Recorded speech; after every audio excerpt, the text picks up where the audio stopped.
many of my constituents will watch this hearing and they'll say, well, the Foreign Intelligence Surveillance Act, I'm not a foreigner. Why should that bother me? What would you say?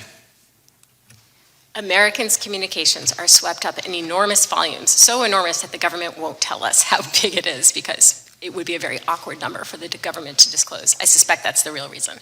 And those communications are available to FBI agents without a warrant or a court order of any kind.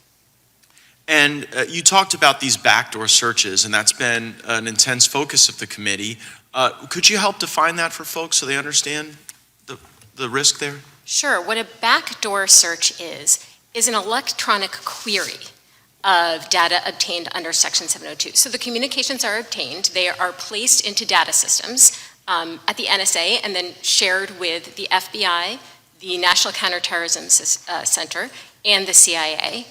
And then agents can run electronic queries of those data systems using identifiers associated with Americans. So using an American's email address, for example, they can plug that in, and that will return any communications that were obtained under Section 702 that have an American on one end of them.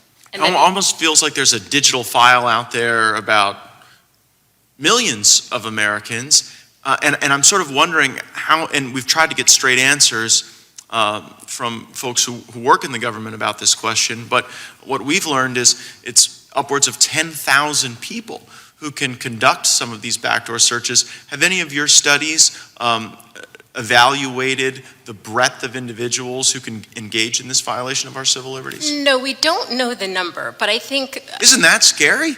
Shouldn't we? I mean, it seems like something we should know. How many people can do backdoor searches into information that was not collected pursuant to any probable cause or a warrant? Yeah, it would be a good thing to know, and one of the reasons why I think we should be curious about it is because the government has told the FISA court that one of the reasons for all of these violations we've seen is that FBI agents didn't understand the standard for those searches, and that standard is that the search has to be reasonably likely to obtain foreign intelligence or evidence of a crime. Well, that doesn't sound like rocket science to me, and that standard has been in place for 15 years. But they break it. Well, I mean, I just read an order from the Foreign Intelligence, the FISC, the court, and the court said, well, you weren't just using these searches and queries to get legitimate law enforcement information. At times, people at the FBI were searching themselves, searching their ex-lovers, searching their neighbors in this system. And so it seems as though there's not a standard that's adhered to. It's adhered to often in the breach. There were 278,000 violations of that standard in 2021. I mean, if you've got 278,000 violations of the standard, as you've said, the breach is the standard in a lot of ways.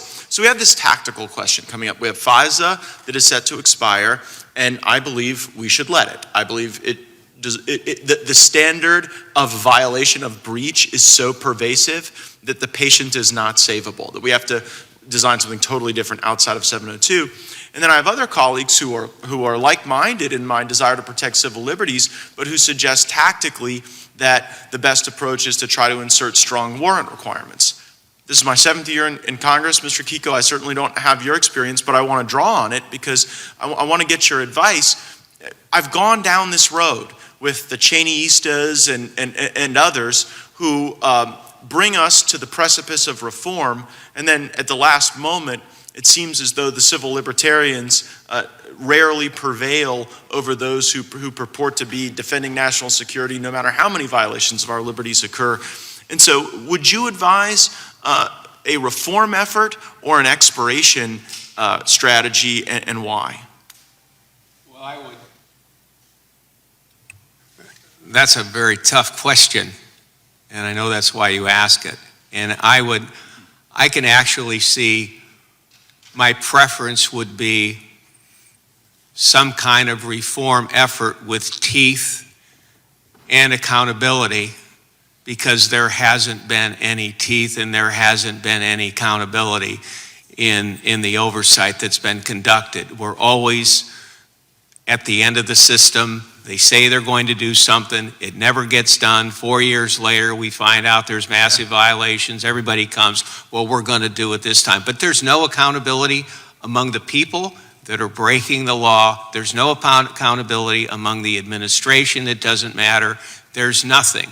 Yeah, it sounds like there need to be penalties. Thank you for your testimony. I yield back. Thank you. Chair recognizes the gentlelady, the ranking member, Ms. Jackson Lee.